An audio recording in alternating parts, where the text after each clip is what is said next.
Balik lagi barengan gue di Randy RP Storytime.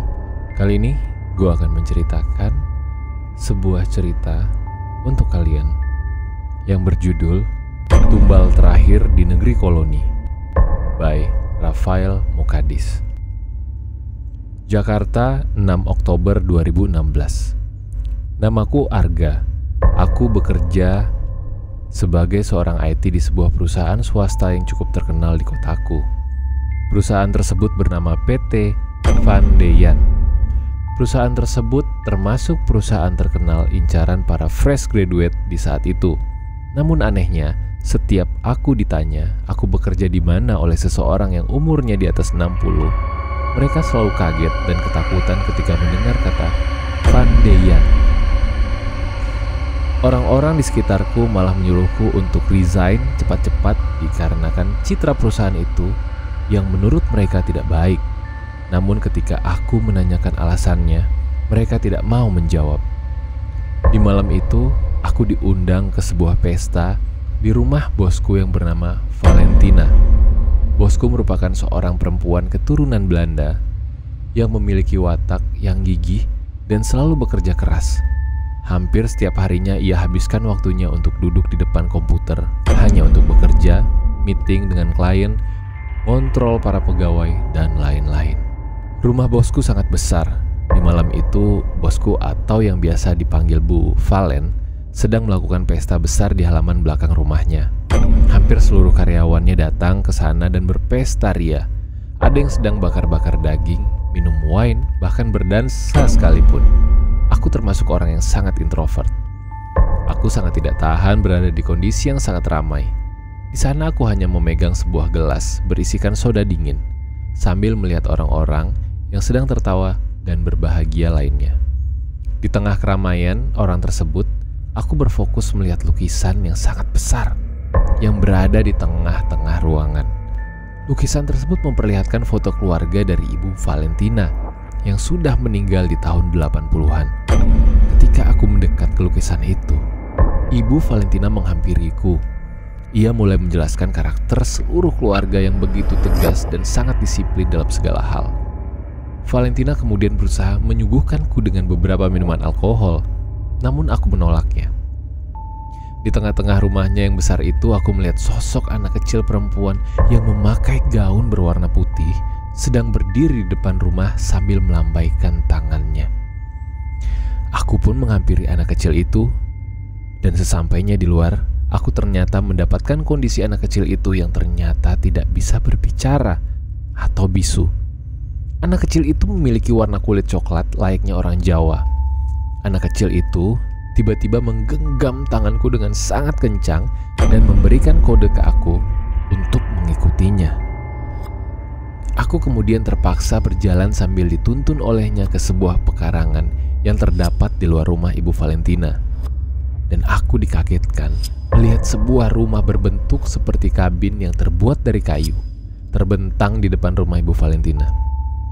Anak kecil itu kemudian memberikan kode ke aku seperti memohon untuk masuk ke dalam rumah. Aku pun menuruti dia. Sesampainya di dalam, aku melihat kedua orang tua anak kecil itu.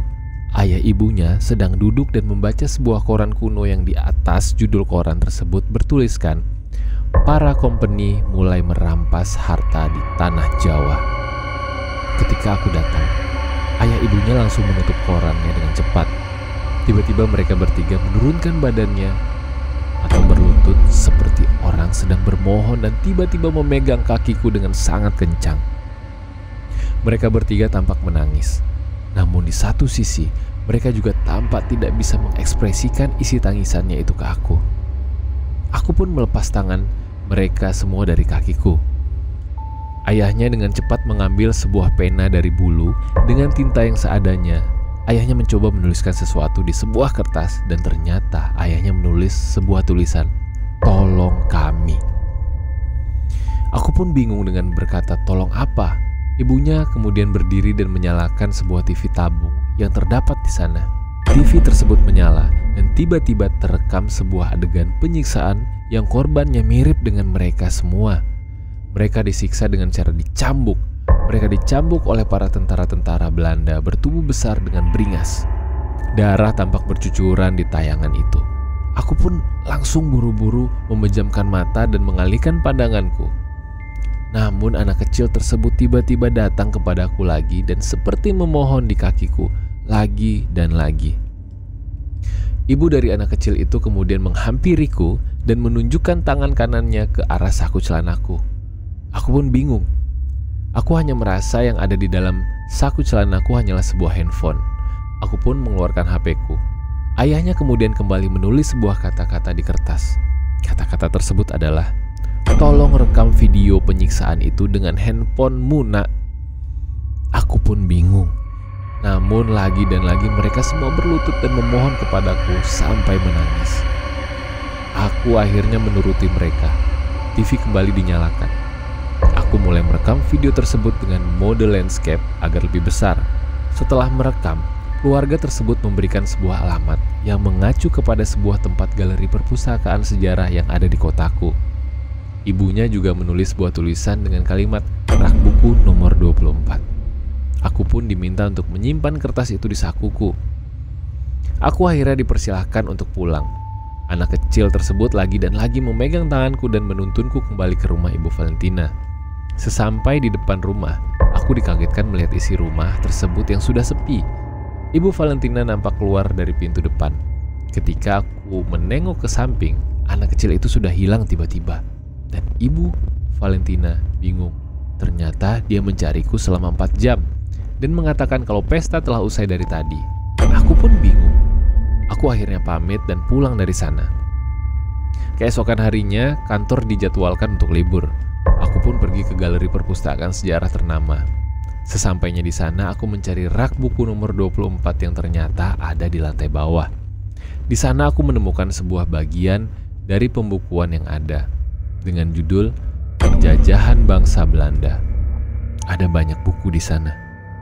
Namun tiba-tiba ada satu buku yang terjatuh di kakiku. Aku mengambil buku itu dan dikagetkan melihat buku berjudul Pembantaian Keluarga Adi Cahya. Aku pun akhirnya mencari tempat duduk untuk membacanya. Setelah membaca satu halaman, aku dikagetkan melihat foto keluarga Adi Cahya sedang beramai-ramai di sebuah bangsal. Aku melihat ada foto anak kecil, ibu dan ayahnya yang sama persis seperti yang kutemui semalam. Ternyata mereka merupakan keluarga yang sudah meninggal berpuluh-puluh tahun yang lalu. Dari sana aku langsung menutup bukuku dan pulang ketakutan. Di rumah, aku mencoba memindahkan data video yang aku rekam ke laptop. Aku mencoba untuk memperlambat videoku, dan tiba-tiba mataku terbelalak melihat bagian sepersekian detik yang memperlihatkan ada seorang wanita yang wajahnya mirip dengan Ibu Valentina. Aku kemudian ngezoom bagian tersebut, dan ketika aku berhasil memperbesar foto itu, aku yakin kalau itu memang Ibu Valentina. Aku pun berdiri dari kursiku dan kemudian memutuskan untuk menggali lebih dalam mengenai kasus pembantaian keluarga Adi Cahya. Dan di sana aku mendapatkan sebuah informasi yang ternyata keluarga tersebut dibantai oleh keluarga dari Belanda yang bernama Van Deyen. Dan tiba-tiba di sana aku lemas melihat banyaknya foto Ibu Valentina dari tahun 50-an sampai sekarang yang mukanya awet muda terus, seperti tidak dimakan oleh usia. Aku mulai mengetik nama Valentina Van Deyen di internet.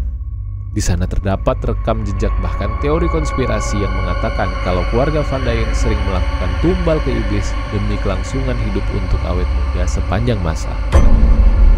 Aku semakin tegang. Nafasku berdebar-debar kencang.